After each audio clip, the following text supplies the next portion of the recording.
이 새벽을 주님과 2부 돌아왔습니다. 매주 월요일 이 시간에는 남가주 기쁨의 교회 이황용 목사님의 말씀 보내드립니다. 오늘은 에스라 3장 1절에서 17절까지의 말씀을 본문으로 함께 세워가는 이란 제목의 말씀 전해주시겠습니다.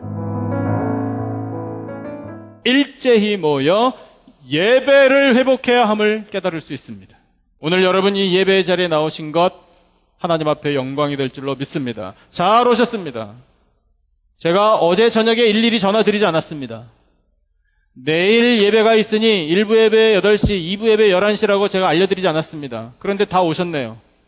어떻게 오셨어요? 당연히 오는 거죠. 몸에 배어있는데 누가 시켜야 합니까? 아닙니다. 시간이 되니까 가는 겁니다. 똑같은 겁니다. 일제히 한 사람같이 모이는 겁니다. 모여서 하나님 앞에 회복된 예배로 영광을 돌려드립니다. 금요일 마찬가지입니다. 금요일 저녁만 되면 예배가 있다라는 사실을 깨닫고 예배 드리러 가는 겁니다. 누가 시키지 않아도 갑니다. 매일 새벽마다 나와 예배 드립니다. 한 사람같이 모여서 예배를 회복할 때 여러분 이 주님의 몸이라는 교회를 우리는 함께 세워나갈 수 있습니다. 오늘 주신 본문의 3절부터 5절까지가 그것을 우리에게 말씀하고 있습니다. 매일 드리는 제사, 아침과 저녁으로 드리는 제사, 정해진 절기에 드리는 제사, 이 모든 제사를 회복하였다라고 우리에게 선언하십니다. 그들은 가장 중요한 것이 무엇인지 알았습니다. 우리도 가장 중요한 것이 예배임을 깨닫고 이 예배하는 일에 정성을 다하게 되기를 축원합니다. 그러면 이 교회는 함께 세워져 갑니다. 두 번째, 하나님께서 우리에게 주신 참으로 귀한 통찰력이 7절에 나옵니다. 그들은 어떻게 성전을 함께 세워갔는가? 이방인들을 동참시킴으로 함께 세워갔습니다. 참 특별합니다. 7절 말씀을 다시 한번 읽을까요? 7절 다 같이 한 목소리로 시작. 이에 석수와 목수에게 돈을 주고 또 시돈 사람과 두로 사람에게 먹을 것과 마실 것과 기름을 주고 바사왕 고레스의 명령대로 백향목을 레바논에서 요빠 해변까지 운송하게 하였더라. 아멘. 솔로몬 성전을 지을 때에도 이렇게 했습니다. 물론 그때는 다윗 왕 시대부터 건축 자재를 준비하고 모든 비용과 기술자들 인력까지도 다윗 왕이 상당히 많이 준비해 줬습니다. 그래서 넉넉했습니다. 그런데 그때에도 이렇게 시돈 사람과 두로 사람들 그들 중에 돌을 깎고 예술품을 만드는 기술자들이 많았습니다. 그들의 협조를 얻어 성전을 건축했습니다. 그때에도 레바논에서부터 최고의 목재인 백향목을 운송하게 했습니다. 그때에 했던 것처럼 지금도 똑같이 하나님께서 역사하십니다. 여기에서 우리가 주의 깊게 보아야 할 구절이 뭐냐 하면 시돈 사람과 두로 사람 이 외국인들이 하나님의 성전을 건축하는 데 동참하였다. 이 의미가 무엇인지를 깨닫는 것이 중요합니다. 이 사람들은 외국 사람들입니다. 하나님의 백성들이 아닙니다. 하나님의 성전, 이스라엘 백성들을 위한 그리고 하나님의 영광을 위한 하나님이라는 이스라엘 사람들이 섬기는 신의 성전을 짓는데 이 사람들은 틀림없이 외국 사람들이고 이방신을 우상을 섬기는 사람들이었을 것입니다. 그런데 이 사람들이 왜 와서 아무리 기술이 좋다고 하더라도 감히 어떻게 생각하면 성전을 짓는데 동참할 수 있었을까? 이것을 생각하면 기분이 그렇게 유쾌하지만은 않을 수도 있습니다. 그런데 하나님께서는 이것을 의도하셨습니다. 왜일까요? 비록 이방인이지만 하나님의 성전을 건축하는 중에 함께 일하는 이스라엘 사람들로부터 하나님의 이야기를 듣도록 하신 것입니다.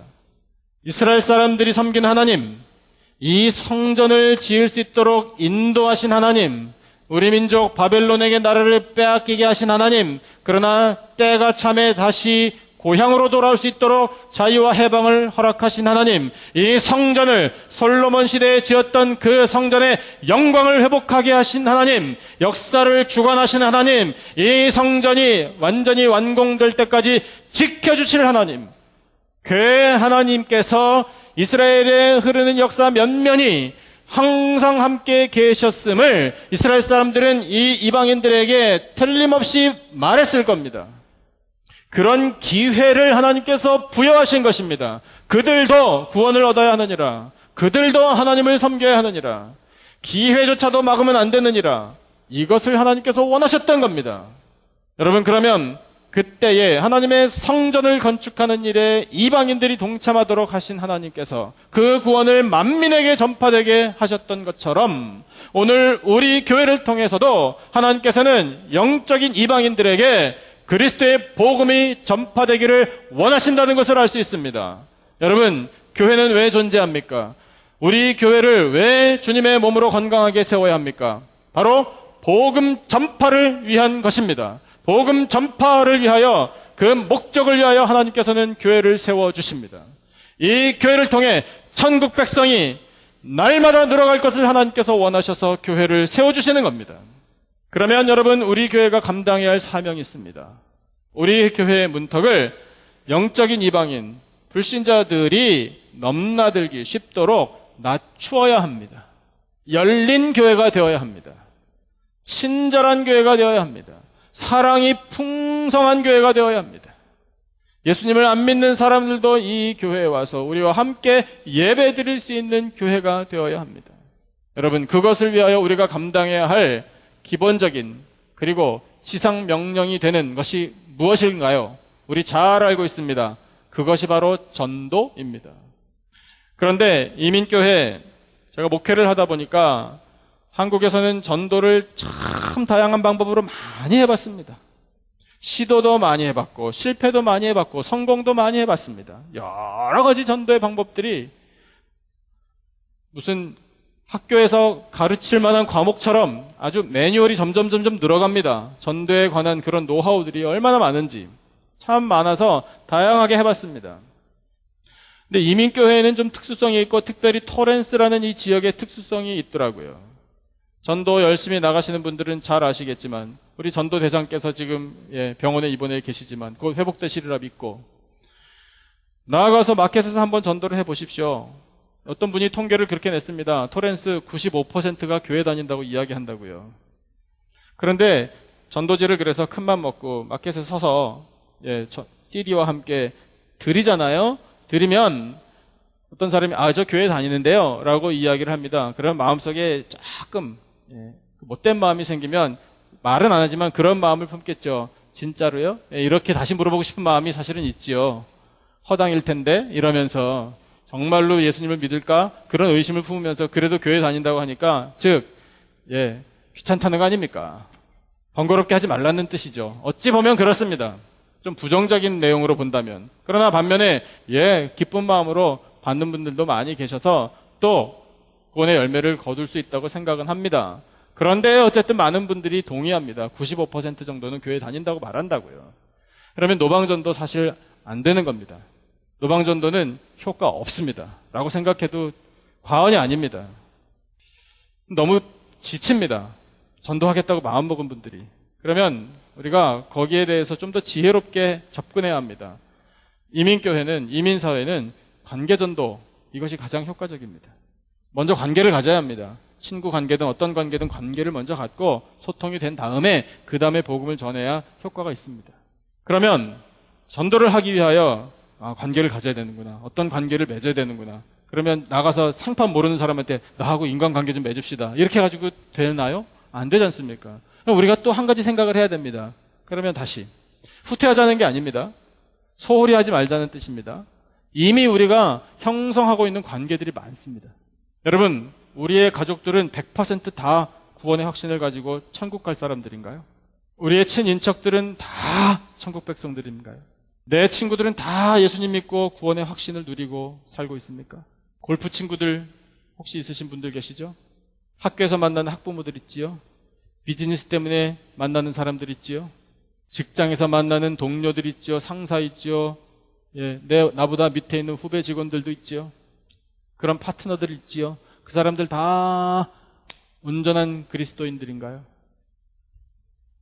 여러분, 우리가 한 번만 더 깊이 생각하면 이미 형성되어 있는 관계 속에서 우리가 더 열심히 전도해야 할 대상들은 얼마든지 있습니다. 우리가 해야 할 일이 그겁니다.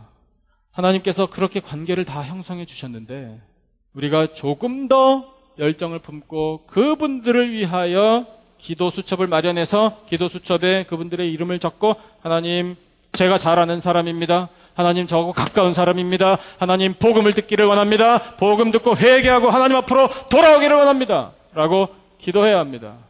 그리고 전략을 세워야 합니다. 어떻게 복음을 듣게 할 것인가? 저기 멀리 있는데, 한국에 있는데 연락도 잘 닿지 않는데 그래도 해야 합니다. 너는 때를 얻을 때만 말씀을 전파하라? 성경에는 그렇게 기록되어 있지 않지요. 너는 때를 얻든지 못 얻든지 말씀을 전파하라. 그러면 기회를 만들라는 겁니다. 여러분, 기회를 만들어서라도 복음을 전해야 합니다. 이미 형성되어 있는 관계 속에서 영적인 이방인들인 불신자들인 그들을 놓고 기도해야 합니다. 조만간 한국에서 오래전에 했었던 전도의 사역인데 태신자 카드 여러분께 나눠드리려고 그럽니다. 태신자라는 말은 아시죠? 내가 영적으로 이렇게 품어서 낳듯이 사도 바울이 디모데를 그렇게 내가 너를 낳았다라고 표현하듯이 그렇게 품어서 하나님의 백성으로 길러내야 되겠다라는 마음을 가지고 전도 대상자를 삼는 것이죠. 태신자 카드를 이렇게 들여서 같은 이름을 2장에 쓰셔가지고 반 잘라서 한 장은 교회에 내시고 한 장은 여러분이 가지시고 기도를 하시는 겁니다. 그리고 전도를 실제로 하시는 겁니다. 교회에서는 저를 비롯해서 중보기도팀이나 여러분을 위해서 기도하는 많은 분들이 기도하는 겁니다. 직접은 모릅니다. 하지만 하나님, 우리 성도님, 그분이 전도하는 대상입니다. 하나님, 돌이키게 해주십시오. 복음의 능력이 그분에게 나타나게 해주십시오. 구원 얻는 영혼으로 삼아주십시오라고 기도하겠습니다. 여러분, 우리 그 이방인들, 그들도 이 하나님의 성전에 이스라엘 사람들을 통해 동참하도록 하셔서 그들로 하여금 하나님에 대해서 듣게 하심으로 믿음은 들음에서 나며 이 말씀이 이루어지게 하셨던 것처럼 오늘 우리 한 사람 한 사람 하나님께서 전도자로 사용해 주셔서 우리가 이미 알고 있는 사람, 복음이 필요하다라고 판단되는 그 사람, 우리가 떠올릴 수 있는 사람에게 복음을 전하면 그들도 듣고 믿음을 얻게 될 줄로 믿습니다. 여러분, 이것이 함께 교회를 세워나가는 사람들이 감당해야 할 사명입니다. 우리 젊은 분들을 위해서 한 가지만 제가 제 간증을 좀 드리겠습니다. 페이스북 많이 하시죠? 안 하시는 분들 안 계시죠? 좀 어른들은 페이스북이 뭔가 얼굴책? 예, 얼굴책입니다. 얼굴이 많이 나와 있는 인터넷상의 가상의 책입니다. 페이스북들을 많이 하시는데 그래서 요즘에는 또 카카오톡 메시지도 어른들도 많이 하셔서 참 많이 퍼져나간 것을 알 수 있습니다. 페이스북에 한국에 있는 저의 초등학교 동창생들이 모임을 자주 갔습니다. 이 말씀 드렸는지 모르겠어요. 모임을 자주 갔는데 예수님 안 믿는 친구들이 그 분위기를 이끌어갑니다. 그러면 몇 날 몇 시에 어디에서 모이자, 어디에서 모이나 보면은 뻔합니다. 모이면 밥을 먹어야 되니까 밥 먹고 한 잔씩들 하는 겁니다. 그래가지고 사진을 딱 찍어가지고 페이스북에 더 올려가지고 모든 동창들 다 봐라 그래가지고 제 이름도 그쪽으로 쑥 끄집어가가지고 제 페이스북 홈페이지에 그게 턱 뜨게 이렇게 합니다. 그러면 모여서 뭐 오랜만에 초등학교 동창들이니 참 뭐 얼마나 기분이 이렇게 풀어지고 또 즐겁겠습니까? 술잔을 떡 놓고 거기 사진 떡 찍어가지고 제가 그걸 보고 소위 리플라이 댓글을 답니다. 뭐라고 할 것 같으세요? 제가 참 그렇습니다. 그런 땐 마음이 이렇게 좀 더 강해집니다. 전 이렇게 했습니다. 정신 차리거라 이렇게 시작합니다. 정신 차리거라. 술잔을 치우고 성경을 펴거라 이놈들아 이렇게 씁니다. 그리고 그 다음부터 설교를 씁니다. 천국과 지옥은 있느니라. 너희들이 술 마시고 오늘 밤에 죽으면 어딜 갈지 생각해봐라. 좀 거칠게 나갑니다. 내가 너희들을 위하여 기도하겠다. 그래가지고 그 다음부터는 한 놈씩 끄집어가지고 그 친구를 위해서 기도문을 씁니다. 짧게지만 하나님 이 친구를 구원해 주십시오. 이 친구가 예수님 믿고 회개하고 하나님 앞으로 돌아오게 해주십시오. 읽으라고 제가 기도문을 씁니다. 그러면 그 다음 댓글이 또 오거든요. 저한테 어떻게 올 것 같으세요? 듣기 싫다 뭐 이렇게 올까요? 아닙니다. 듣기 싫어하거나 마음에 불편한 친구들은 답장을 안 합니다. 그런데 신나는 친구들이 답장을 합니다. 이황영 목사 말에 절대 천성, 느낌표 3개 팍팍팍. 예, 이렇게 옵니다. 크리스찬 친구죠. 그 친구는 보나마나. 그러니까 누가 제대로 된 크리스찬인지 아닌지도 잘 모르겠습니다. 이제는 뭐 한국 떠난 지도 오래되고 그래서. 이 친구도 내 동창이었나 싶은 친구들도 들어옵니다. 그러니까 잘 모르겠어요. 모르지만 어쨌든 그렇게 해서 퍼져나가는 건 확실하니까. 누구라도 볼 테니까. 어떻게 합니까? 전화번호를 합니까? 지금 뭐 비행기 타고 날아가서 그 친구를 여기 앉아라 해가지고 뭐 설교를 하겠습니까? 안 되는 거거든요. 그런데 페이스북? 그거 만든 젊은 친구한테 참 감사했습니다. 이렇게 영향력이 큰 걸 만들어주다니. 오늘의 이 시간을 위해서 나를 위하여 만들어졌구나 해서 활용하는 거죠. 여러분, 우리가 뭘 어떻게 할 것인가 마음이 있으면 하나님께서 길을 열어주실 줄로 믿습니다. 그러면 영적인 이방인들이 동참해서 말씀을 듣고 믿음을 얻게 되는 기회를 얻게 됩니다. 참고하십시오. 마지막으로 3번째, 이스라엘 백성들이 어떻게 함께 세워갔나 주신 본문 함께 보실까요? 11절 끝에 부분을 보면 11절을 한 절을 우리 한 목소리로 읽을까요? 11절 다 같이 한 목소리로 시작. 찬양으로 화답하며 여호와께 감사하여 이르되 주는 지극히 선하심으로 그의 인자하심이 이스라엘에게 영원하시도다 하니 모든 백성이 여호와의 성전 기초가 놓임을 보고 여호와를 찬송하며 큰 소리로 즐거이 부르며 아멘. 할렐루야. 여러분, 성전이 지금 뭐 프레임까지 세워진 게 아니라 기초만 놓여졌습니다. 기초만 놓여졌는데 사람들은 찬양으로 영광 돌려드렸습니다. 그 기초가 놓일 때까지 이 사람들은 그 앞에 제사만 한 것이 아니라 하나님 앞에 찬양하는 것을 다윗의 규례대로 회복했습니다. 그리고 레위인들이 격려했습니다. 감독했다라고 기록이 되어 있지만 잘하나 보자 해가지고 그렇게 위압적으로 감독한 것이 아니라 일하는 사람들을 레위 지파 사람들이 다니면서 계속해서 격려해 준 겁니다. 격려하면서 옆에서 찬양하는 사람들이 찬양으로 힘을 북돋아 준 겁니다. 그렇게 하면서 기초가 딱 놓인 것을 볼 때에 큰 소리로 찬양한 사람들이 이 사람들입니다. 여러분, 주님의 몸, 이 교회를 건강한 교회로 세우려면 우리가 함께 찬양으로 기쁨을 드려야 합니다. 그러면 세워집니다. 그런데 12절에 보니까 그냥 말씀을 드리면 제사장들과 레위 사람들과 나이 많은 족장들은 옛날 솔로몬 성전을 어린 시절에 봤던 사람들입니다.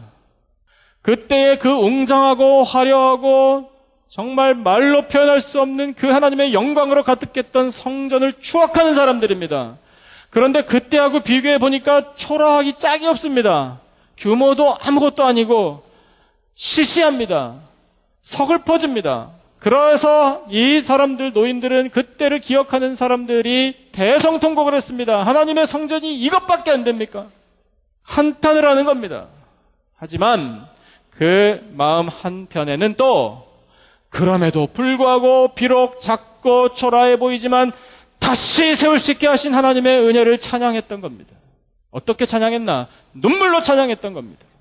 여러분, 눈물로 찬양하는 사람들이 이 교회를 세우는 일에 기초를 세운 겁니다. 여러 번 말씀드린 것 같은데 저는 또 말씀드리고 싶습니다. 한국의 가장 오래된 교회 중에 하나라고 할 수 있는 교회. 그 교회를 이북에서 피난 오신 분들이 성전, 이 교회 건축을 할 때 건축자재 본인들의 손으로 다 사다가 교회 마당에 놓고 추운 겨울에 벽돌을 건축을 하기 위하여 쌓기 전에 거기 흙과 먼지가 많이 묻었다고 대야에 물을 받아 그 벽돌 한 장 한 장을 권사님들, 여집사님들이 나와서 씻었습니다. 씻다 보면 물이 어떻게 될까요? 추운 겨울에. 그 옛날에는 또 왜 그렇게 추웠는지 서울이었습니다만 물이 옵니다. 그 물을 맨손으로 깹니다. 그 얼음을 부서뜨려 가면서 벽돌을 계속 씻습니다. 그 물은 핏물이 됩니다. 즉, 그 여종들의 피로 벽돌을 씻어서 교회를 세운 겁니다. 그러니 여러분, 그런 눈물과 그런 피로 세운 교회인데 하나님께서 어떻게 다루시겠습니까? 어떻게 보시겠습니까? 그 교회를 향한 그분들의 마음은 어떻겠습니까? 여러분, 하나님께서 우리에게 원하시는 건 하나님이 허락하신 이 사명을 감당함에 기쁨으로, 눈물로, 그런 애정으로 함께 세워가기를 원하시는 겁니다. 13절을 보니까 그 옛날에 솔로몬 성전을 보지 못한 사람들은 큰 소리로 감격하면서 찬양하면서 드디어 하나님의 성전 기초가 세워졌다라고 즐거워했습니다. 그런데 그 소리가 13절을 보니까 우리 13절을 한번 같이 읽어볼까요? 13절 다 같이 한 목소리로 시작. 백성이 크게 외치는 소리가 멀리 들리므로 즐거이 부르는 소리와 통곡하는 소리를 백성들이 분간하지 못하였더라. 아멘. 크게 외치는 소리, 즐거이 부르는 소리가 대성통곡하는 소리하고 막 섞여서 무슨 소리인지 분간은 못했으나 중요한 건 뭐냐면 멀리까지 들렸다는 사실입니다. 여러분, 이것이 교회입니다. 하나님이 우리에게 허락해 주신 비전입니다. 하나님을 찬양하는 소리, 하나님 앞에 기도하는 소리, 하나님 앞에 예배하는 소리, 함께 기뻐하는 그 소리가 우리 교회를 통해 세상 멀리까지 들리기를 하나님이 원하신다는 사실입니다. 여러분, 외치십시다. 우리 가만히 있으면 안 됩니다. 나아가 하나님을 찬양하는 소리 세상에 멀리까지 들리도록 우리는 외쳐야 합니다. 이것이 우리가 함께 감당해야 할 사명입니다. 그럴 때 교회는 건강해지는 것입니다. 교회는 잠잠하면 안 됩니다. 교회는 시끄러워야 됩니다. 사람들이 모여서 떠들어야 하고요. 아이들 깔깔거리는 소리도 들려야 하고 찬송 소리, 기도 소리, 예배하는 소리 멈추면 안 됩니다. 그것이 곧 부흥의 소리인 줄로 믿습니다. 그러므로 여러분, 이 교회를 함께 세워가라 하나님께서 우리에게 사명을 허락해 주셨다면 하나님 그 사명을 잘 감당할 수 있도록 부흥의 소리도 허락하여 주옵소서. 우리가 같은 마음으로 기도해야 할 줄로 믿습니다. 하나님이 이스라엘 백성들을 통해 정말 아무것도 없는 상황 속에서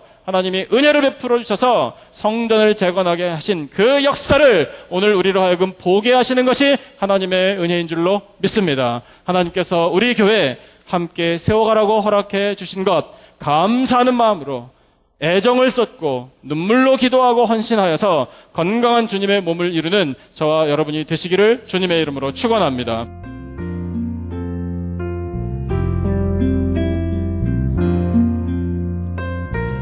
지금까지 남가주 기쁨의 교회 이황영 목사님께서 함께 세워가는 이란 제목의 말씀 전해주셨습니다. 남가주 기쁨의 교회는 25,500 사우스 벌몬 애브뉴 하버시티에 위치하고 있습니다. 신앙상담이나 교회에 대해서 좀 더 자세히 알기 원하시는 분은 전화 310-326-0300 310지역 326-0300 남가주 기쁨의 교회로 연락 주시기 바랍니다.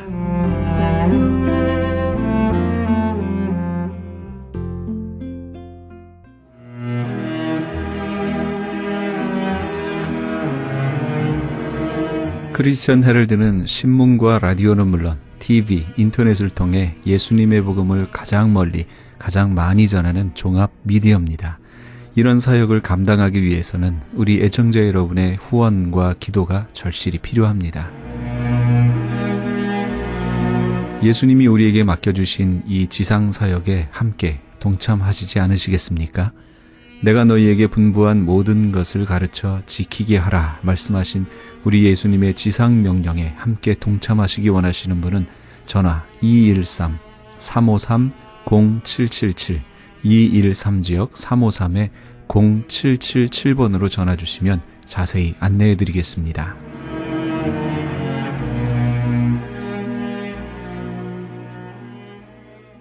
지금 여러분께서는 AM 1650과 인터넷을 통해 미 전역과 전 세계에서, 하와이에서는 AM 1540으로 방송되는 크리스찬 하럴드의 이 새벽을 주님과 2부 함께하고 계십니다.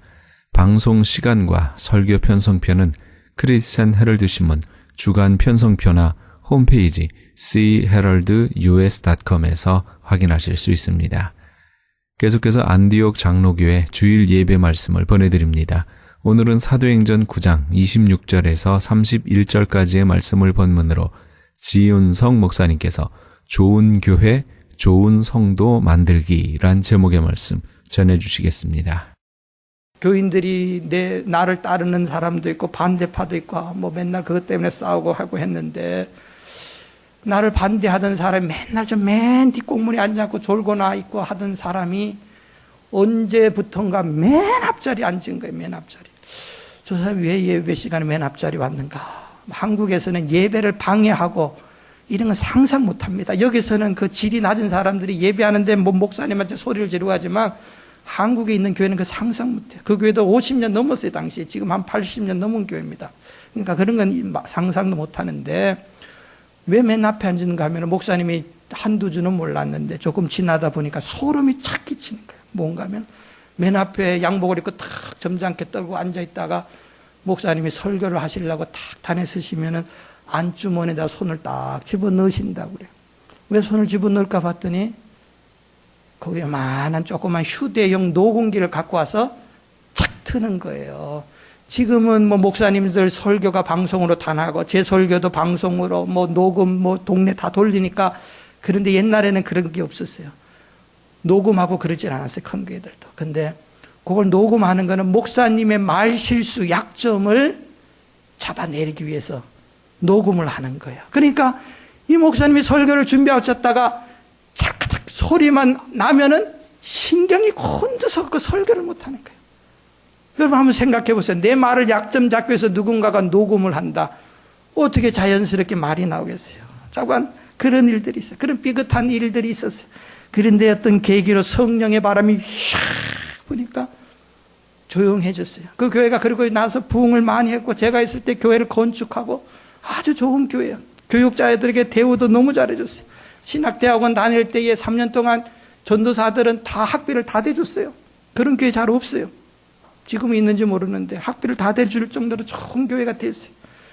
하나님께서 성령의 바람을 그냥 샥 하니까 그냥 잡탕스럽고 볼치 아픈 쓰레기들은 다 그 문제들은 하나님께서 다 정리해 주셨어요. 그러니까 중요한 게 뭔가 하면은 하나님이 해 주셔야 된다.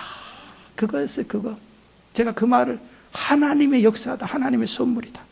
이게 중요해요. 그래서 늘 우리가 하나님의 평강, 하나님의 은혜 이걸 사모하면서 하나님께서 우리 가정, 내 직장, 우리 교회, 우리 미국, 또 이 세계 뭐 평안은 하나님이 지어주시는 거예요.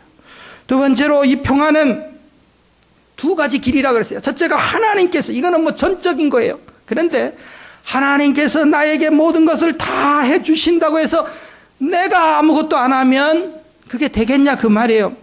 여러분 그렇잖아요. 지금 우리 자식들, 우리 공부할 때에, 여러분 세대 공부할 때에 보십시오.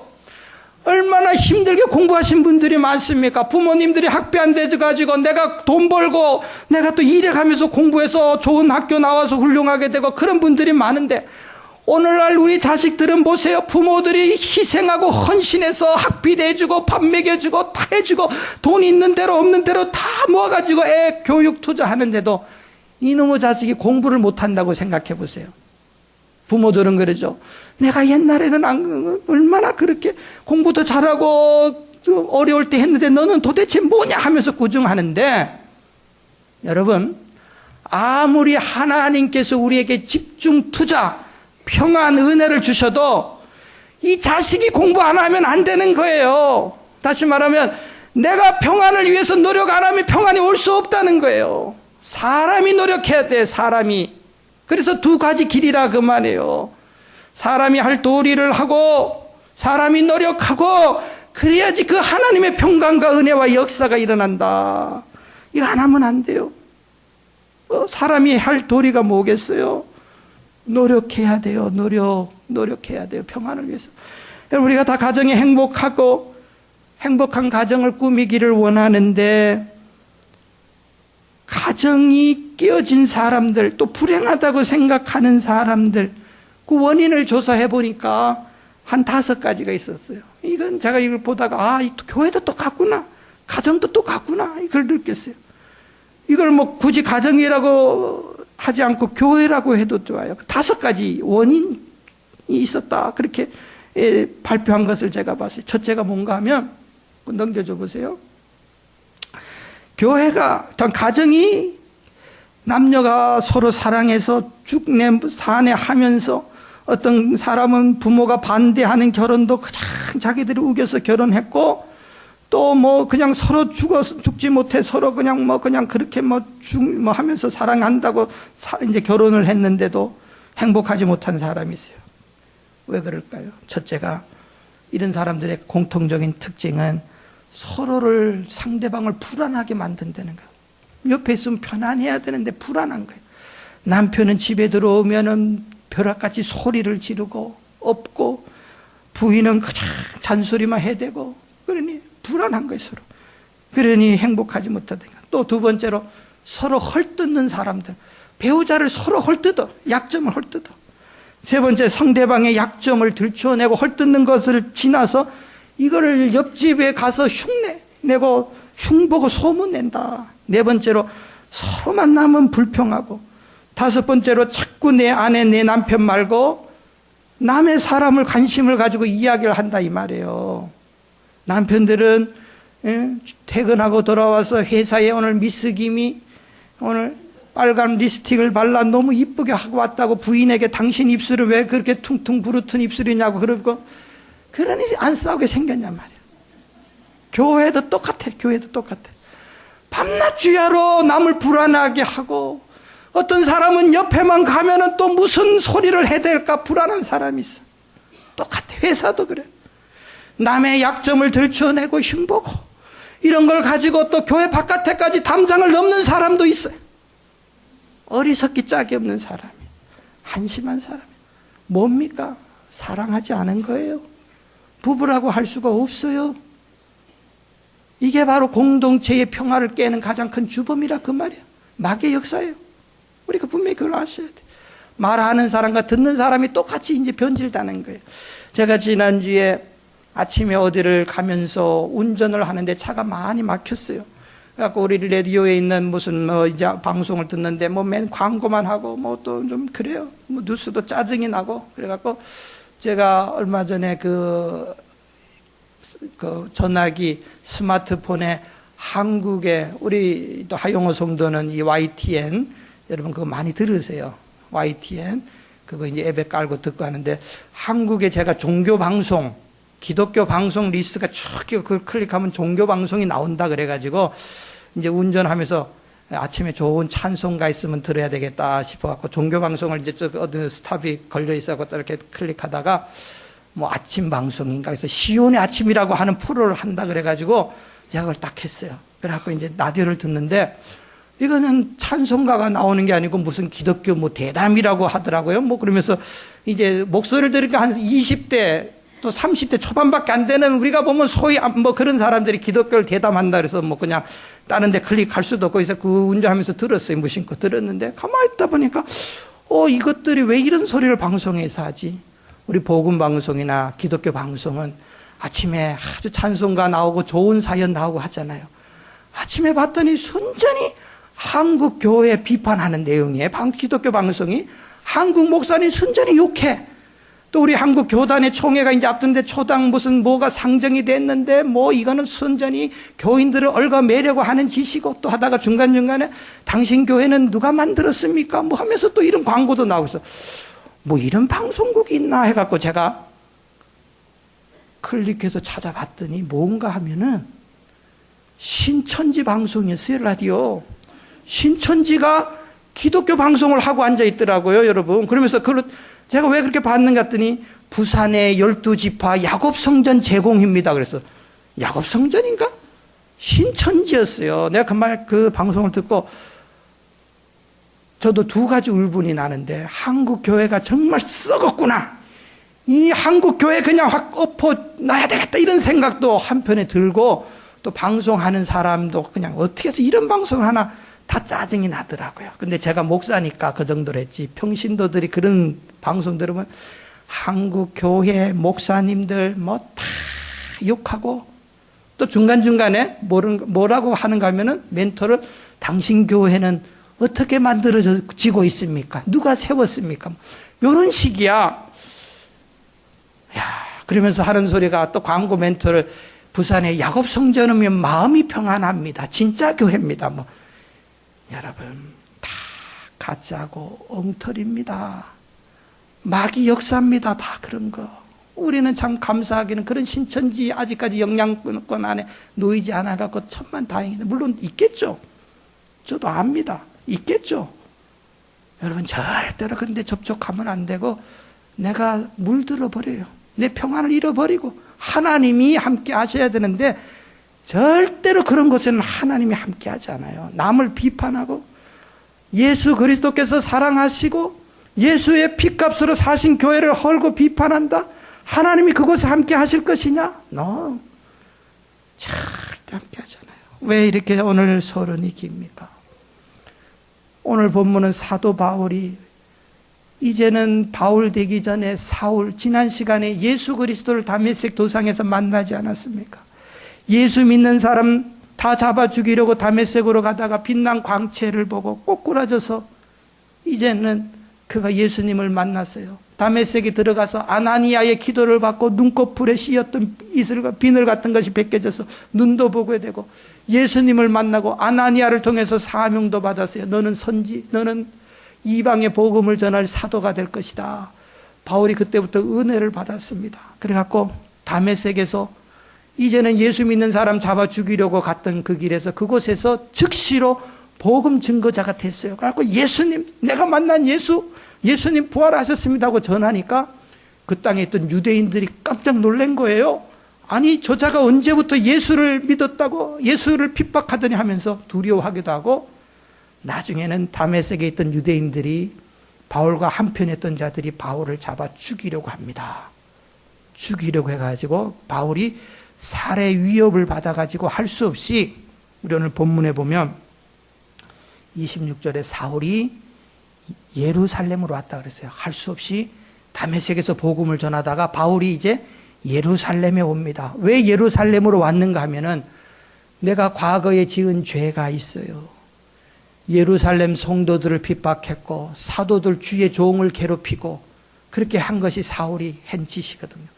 그곳에 가가지고 사울이 용서를 먼저 빌기 위해서 예루살렘으로 갔어요.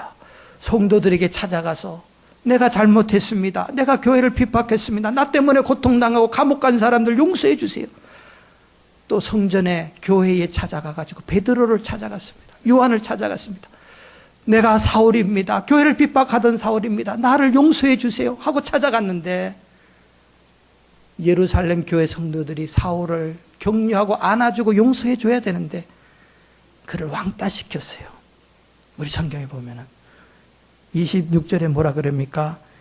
뭐라고 그랬어요? 사울이 예루살렘에 가서 제자들을 사귀고자 하나 다 두려워가지고 그의 제자됨을 믿지 않았다.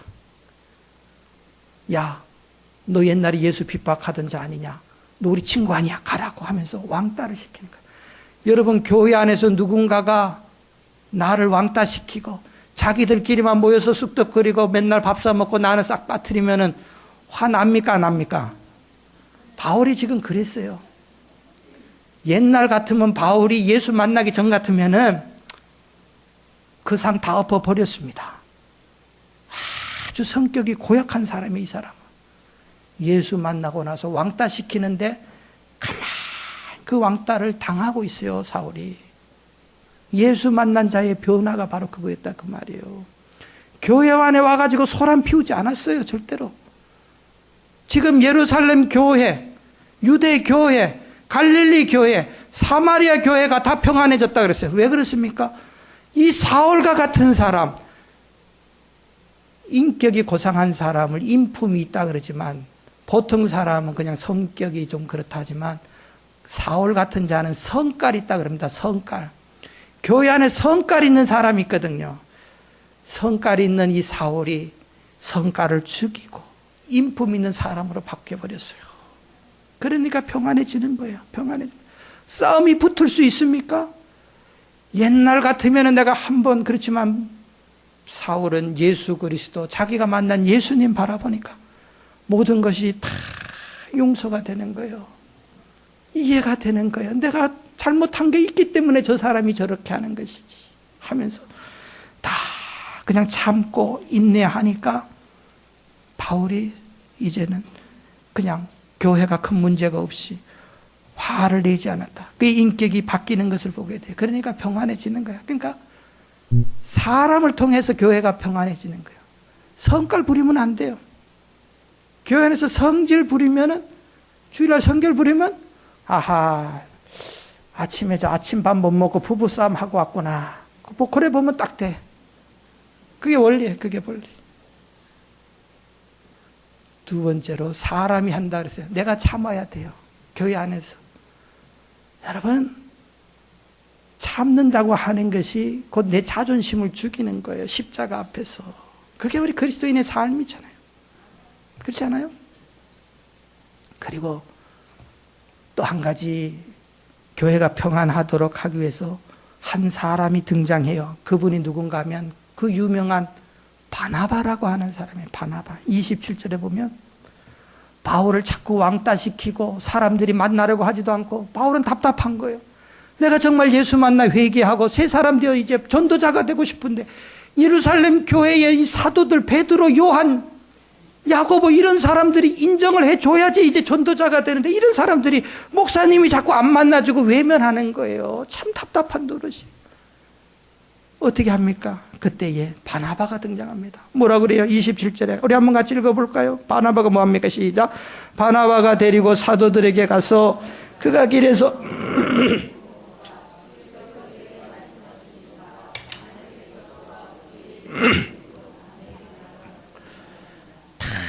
왕따시키고 다 외면하는데 바나바가, 사도행전 4장에서부터 나오는 이 바나바가 사울을 찾아가가지고 혼자 의기소침해가지고 정말로 나는 잘하고 싶은데 저 사람이 왜 나를 안 알아줘 할 때에 찾아가서 사울의 손을 꼭 붙잡습니다. 위로해주고, 그래 사울 여보시오 나와 함께 같이 갑시다 해가지고 어디로 데려오는가 하면 예루살렘 교회로 데려와가지고 베드로를 만나줍니다.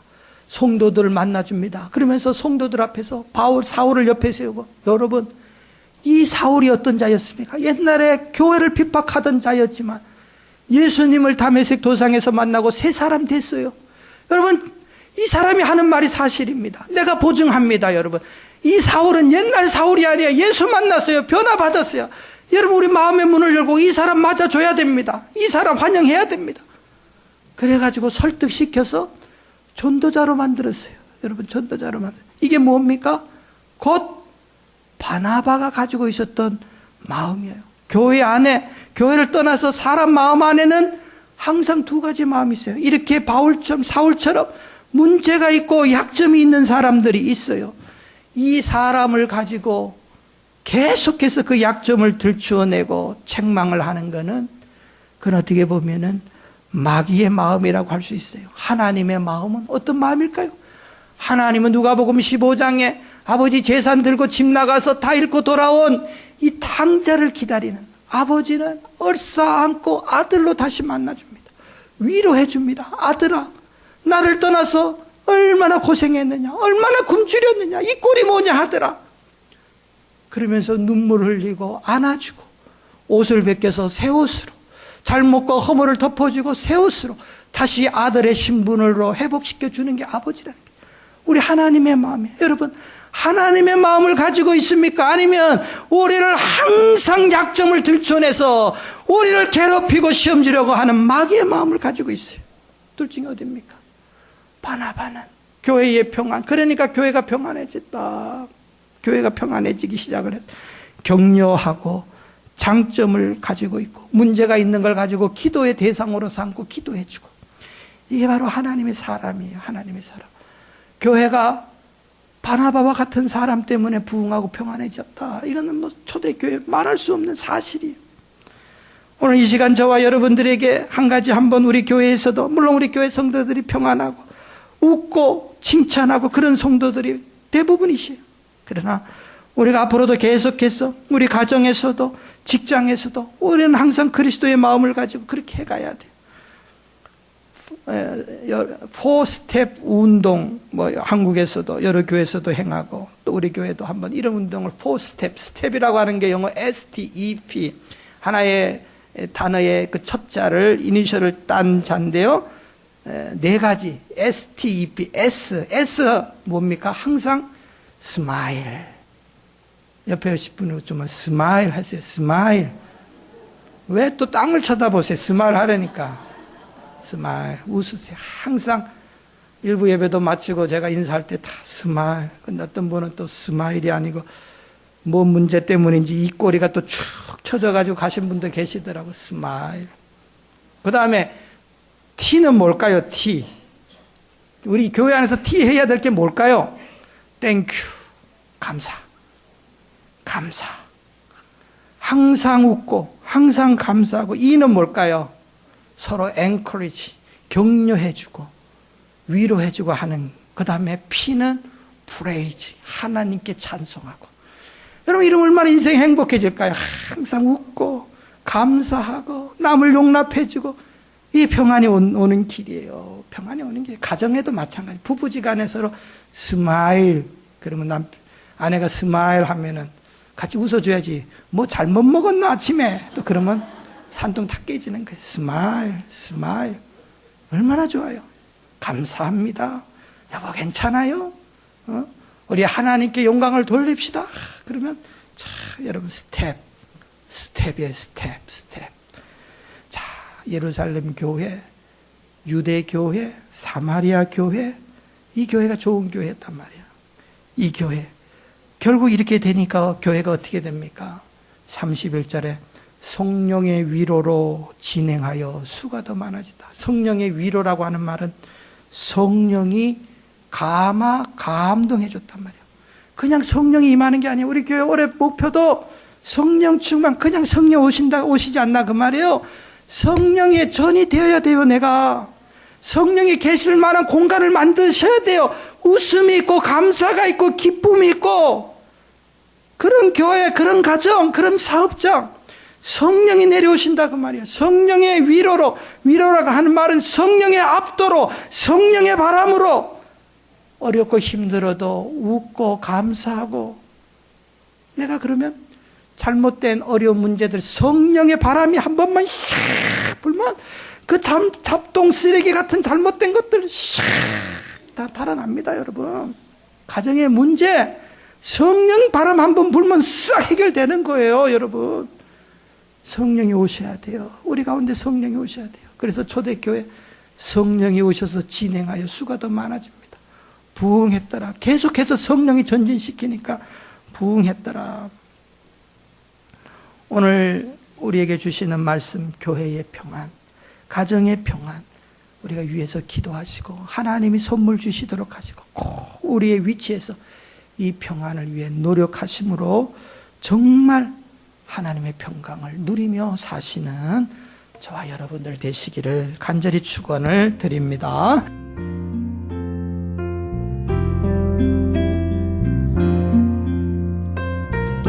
지금까지 안디옥 장로교회 지윤성 목사님께서 좋은 교회, 좋은 성도 만들기란 제목의 말씀 전해주셨습니다.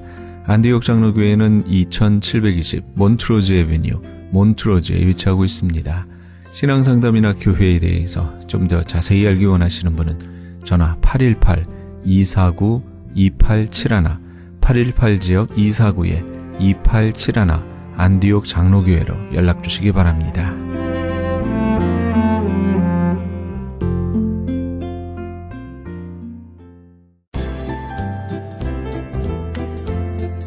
CHB 건강 칼럼.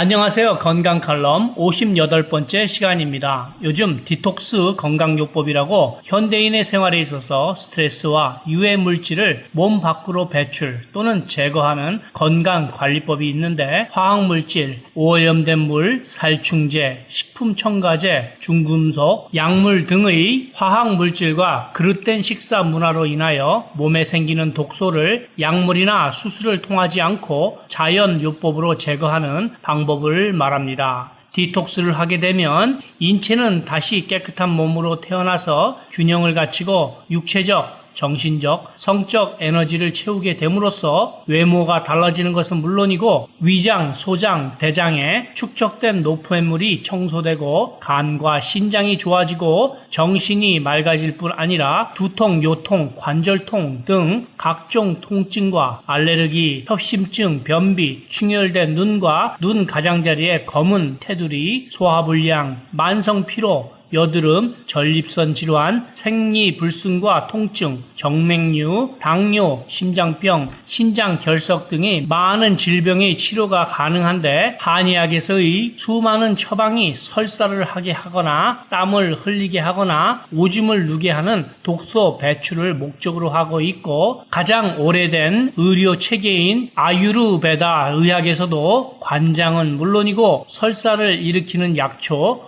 귀와 코의 세척, 마사지 등으로 수많은 만성 질환부터 이름 모를 희귀한 병에 이르기까지 이 방법을 통하여 치료해 왔습니다. 우리 몸에는 디톡스 시스템이라고 해서 소화기에는 간, 대장, 위장관이 있고 비뇨기는 신장, 방관, 요도, 호흡기에는 폐, 인후, 부비강, 코, 임파계에는 임파관과 임파절, 피부에서는 땀, 피지선, 눈물로 해독작용이 이루어지고 있습니다만은 이러한 장기들이 제대로 작동하여야만 효과를 볼 수 있습니다. 특히 변비가 있는 사람은 반드시 오늘 해결을 보셔야 합니다. 뜨거운 물에 반신욕 또는 족욕 등으로 혈액순환에 도움을 주면서 땀을 통하여 독소를 내보내는 방법도 있습니다만 만족할 만한 치료 방법은 아닙니다. 어떻게 하는 것이 만병의 원인인 변비를 해결하고 몸에 쌓인 물질을 제거할 수 있는지를 살펴보면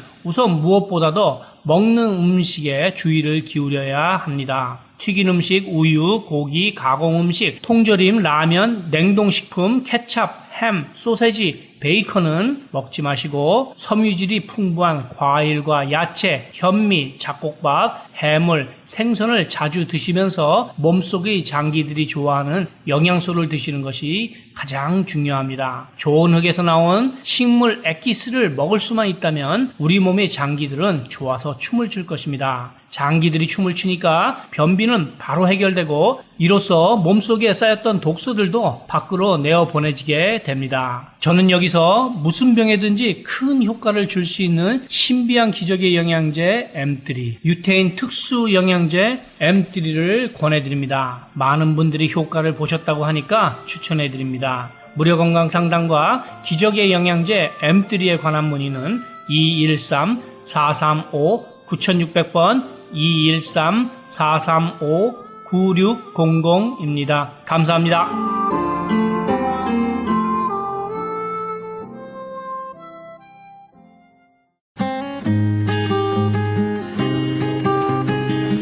교계 게시판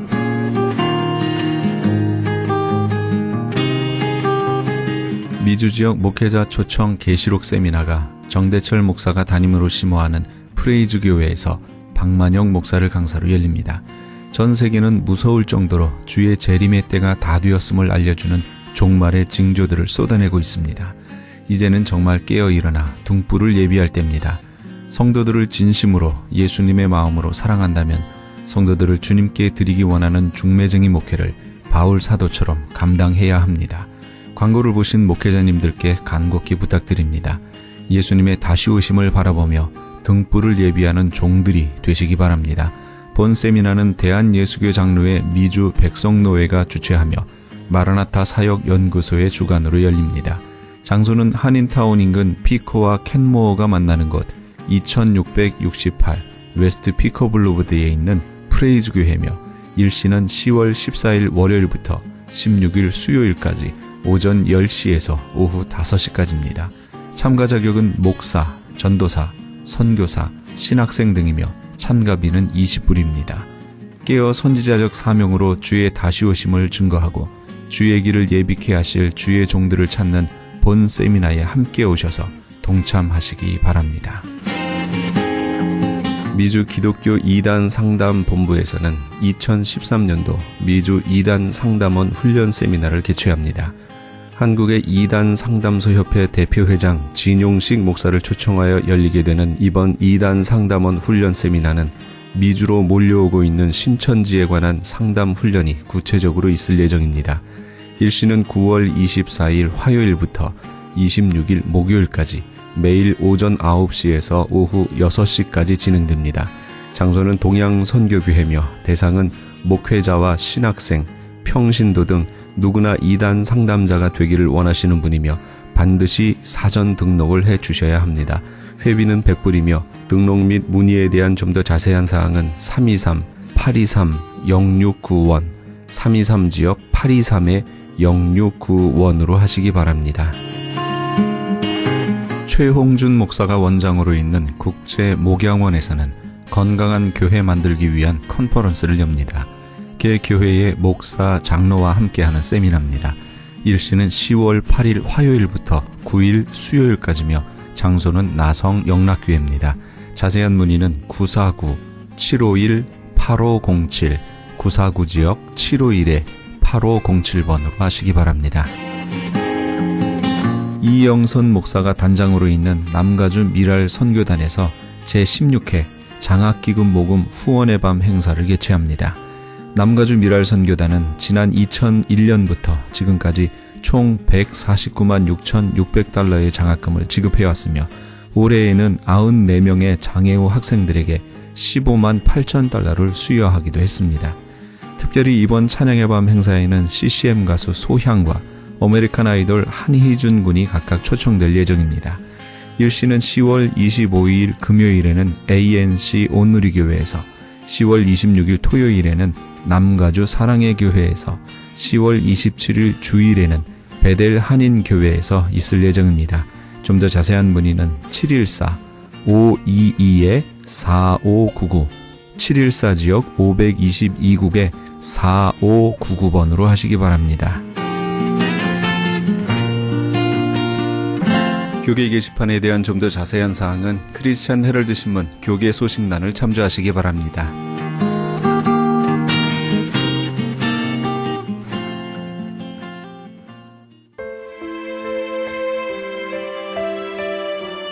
어느 날 아버지와 아들이 사냥을 나갔다가 그만 아들이 맹수에게 찢겨 죽고 말았습니다. 아버지는 아들의 죽음을 아내에게 어떻게 말할까 고민을 하다가 아들을 커다란 보에 싸서는 아내에게 가져왔습니다. 그리고는 아주 신기한 짐승을 사냥했는데 이 짐승은 한 번도 슬픔을 당하지 않은 집에 솥을 빌려다가 익혀야 한다고 말을 했습니다. 아내는 동네를 돌며 슬픔이 없었던 집에 솥을 빌리고자 했지만 그런 집은 없었습니다. 결국 빈손으로 돌아온 아내에게 아들의 시체를 내보이며 우리도 남들이 당한 슬픔을 한 가지 당한 것이라고 말을 했습니다. 사람은 한 생애를 살면서 많은 슬픔을 맞게 됩니다. 아니, 우리의 삶 자체가 슬픔의 연속입니다. 그러나 그리스도인은 그 슬픔까지도 주님께 맡겨드려야 합니다. 주님의 십자가는 가장 큰 슬픔의 사건이었으나 결국 기쁨으로 변했듯이 우리의 슬픔도 예수 그리스도 안에서 기쁨이 될 수 있습니다. 우리에게 가장 큰 슬픔의 사건은 무엇일까요? 이 세상의 그 어떤 슬픔보다 닫혀진 천국문 앞에 서 있어야 하는 슬픔이 아마 가장 큰 슬픔일 겁니다. 예수 그리스도를 통해 그 문을 들어갈 수 있다면 우리에게는 가장 큰 위로가 되겠지요. 그런 위로를 받으시는 우리 애청자 여러분 다 되시기 바랍니다. 이 프로그램은 먹노르미언 TM 포뮬러를 취급하는 효과적기로 소문난 내처 영양제센터와 이민법을 전문으로 하는 김한주 변호사 사무실에서 도움 주셨습니다. 지금까지 크리스찬 헤럴드 방송에서 보내드린 이 새벽을 주님과의 정영철이었습니다. 고맙습니다.